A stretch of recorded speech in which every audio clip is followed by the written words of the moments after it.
নমঃ শিবায়। 2025 18ই মে থেকে রাহুর শাসন শুরু হচ্ছে, রাহুর রাজত্ব শুরু হচ্ছে। কেন? দেখুন, 18 বছর বাদে রাহু মহারাজ 18ই মে তার নিজের রাশি অর্থাৎ নিজের ঘর অর্থাৎ নিজের প্রাসাদে আসছে। আমরা প্রত্যেকেই যখন নিজের বাড়িতে বা নিজের ঘরে আসি না, তখন প্রত্যেকে আমি আমার ঘরে রাজা, আপনি আপনার ঘরে রাজা। তো রাহু খুব কমফোর্ট অবস্থায় থাকবেন, ফলে তার প্রভাব অত্যন্ত শক্তিশালী হবে।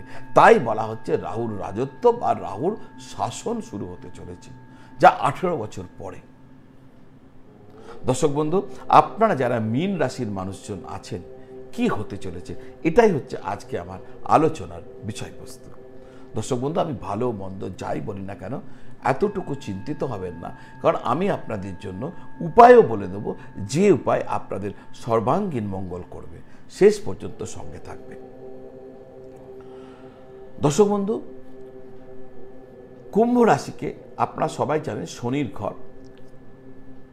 কুম্ভ রাশিতে আসছেন না, আপনারা সবাই জানেন শনির ঘর। কিন্তু যখন জ্যোতিষের অ্যাডভান্স লেভেলের আলোচনা শুরু হয়, তখন আপনারা প্রত্যেকেই জেনে যান এটি শনির ঘরের পাশাপাশি রাহুরও ঘর। তার কারণ গোল্ডেন টেক্সট রুল অনুযায়ী শনিবত রাহু, কেতুবত মঙ্গল। তাই জ্যোতিষ শাস্ত্রে কুম্ভ রাশিকে শনির ঘরের পাশাপাশি রাহুর ঘর হিসাবেও বিবেচনা করা হয়। তো রাহু তার নিজের ঘরে আসছে। স্বাভাবিকভাবেই রাশি এই যে পরিবর্তন, কিছু মানুষের জীবনে যথেষ্ট ভালো ফল নিয়ে আসতে চলেছে, আবার বহু মানুষের জীবনে হয়তো তেমন ভালো ফল পাওয়া সম্ভব হবে না। মাফ করবেন। ভালো মন্দ যাই প্রভাব পড়ুক না কেন, জেনে রাখবেন তা কিন্তু নিয়ন্ত্রিত হবে। তার তারতম্যতা, ভালো কতটা ভালো, মন্দ কতটা মন্দ, এই যে ফলের তারতম্যতা নির্ভর করবে ব্যক্তির জন্মকালীন গ্রহ সন্নিবেশের ওপর, অর্থাৎ কুণ্ডলিতে কি গ্রহ সন্নিবেশ আছে তার উপর, এবং বর্তমানে কোন মহাদশা অন্তর্দশা চলছে তার উপর। তো এগুলোকে বিবেচনার মধ্যে রাখতে হবে। এই সমস্ত বিবেচনাকে আপনারা রাখবেন।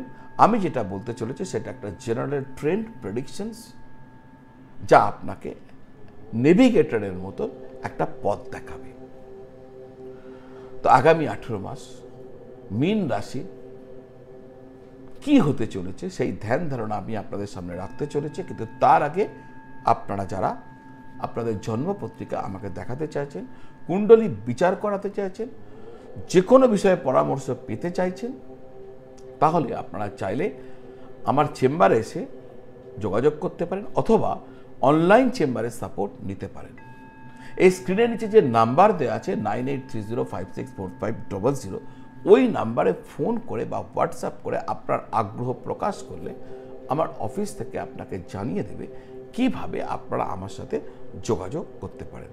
যদি প্রয়োজন হয় যোগাযোগ করবেন, আমি চেষ্টা করব আপনাদের যাবতীয় জ্যোতিষ অনুসন্ধিৎসার যাবতীয় প্রশ্নের উত্তর দিতে।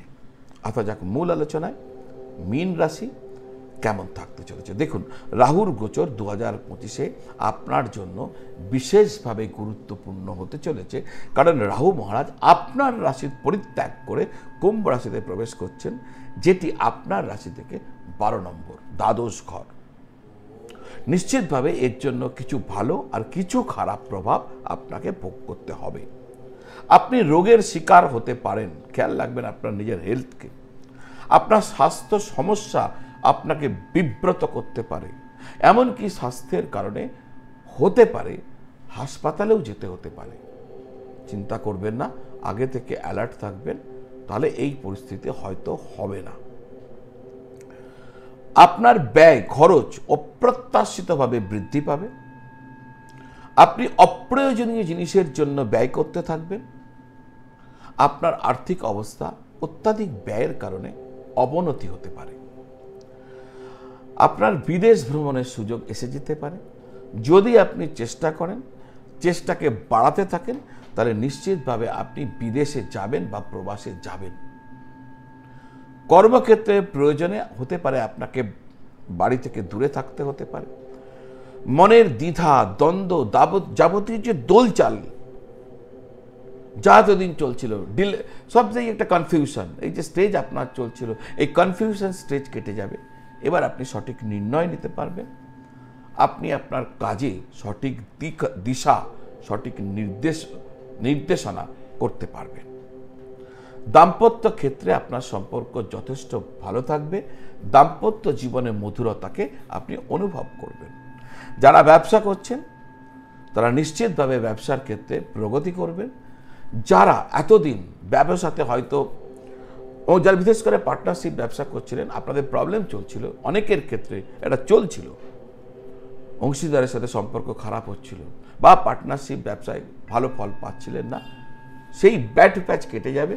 18 মের পর আপনি নিশ্চিতভাবে এক্ষেত্রে সুধার দেখতে পাবেন এবং সুফল আপনি পাবেন। আগামী 18 মাস ধরে আপনাদের ব্যবসায়িক পরিস্থিতি উন্নত হতে থাকবে।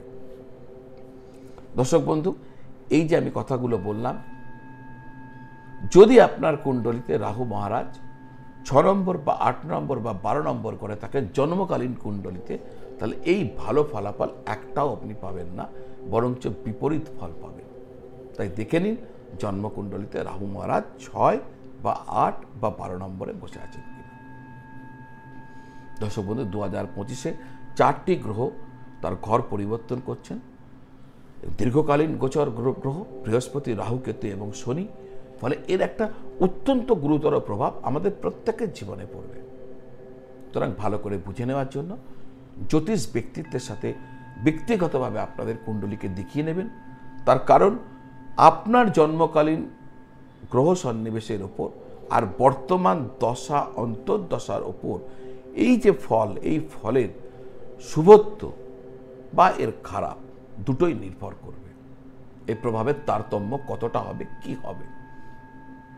সুতরাং জ্যোতিষ ব্যক্তিত্বের পরামর্শ নিয়ে নেবেন। আমি প্রয়োজনে আমার সাথেও যোগাযোগ করতে পারেন। কিভাবে করবেন আমি ভিডিওর একদম শুরুর পর্বে আপনাদেরকে জানিয়ে দিয়েছি। দর্শক বন্ধু, উপায় কি করবেন? সব থেকে সেরা উপায়, প্রতিদিন সন্ধ্যাকালে ওম রাং রাহবে নামা, প্রতিদিন সন্ধ্যাকালে ওম রাং রাহবে নামা এই মন্ত্র জপ করবেন। 108 বার সন্ধ্যাকালে করতে হবে নিয়ম করে। যদি সম্ভব না হয় তাহলে দুর্গা মন্ত্র, যে কোনো দুর্গা মন্ত্র যা আপনার জানা আছে, প্রতিদিন সকালে স্নানের পর 21 বার জপ করবেন। মহা উপায় হয়ে যাবে আপনাদের জন্য। কেশর চন্দনের টিপ কপালে স্নানের পর লাগাবেন, আপনাকে নিশ্চিতভাবে সমস্ত অশুভত্ব থেকে প্রোটেক্ট করবে। প্রতিদিন যদি স্নানের পর কেশর এবং চন্দনের একটা ছোট্ট টিপ আপনার কপালে আপনি প্রতিদিন লাগিয়ে দেন। তো দর্শক বন্ধু, আজ এই পর্যন্ত। কন্টেন্ট ভালো লাগলে লাইক করবেন, কমেন্ট করবেন। যারা এখনও চ্যানেলটি সাবস্ক্রাইব করেননি, আমার বিনম্র নিবেদন চ্যানেলটি সাবস্ক্রাইব করে বেল আইকন প্রেস করে দেবেন। এই ভিডিও আপনার আত্মীয় বন্ধুবান্ধবদের সাথে শেয়ার করবেন, এই তথ্য তাদের কাজে লাগতে পারে। আপনারা সকলে ভালো থাকবেন আর সকলকে খুব খুব ভালো রাখবেন। নমঃ শিবায়।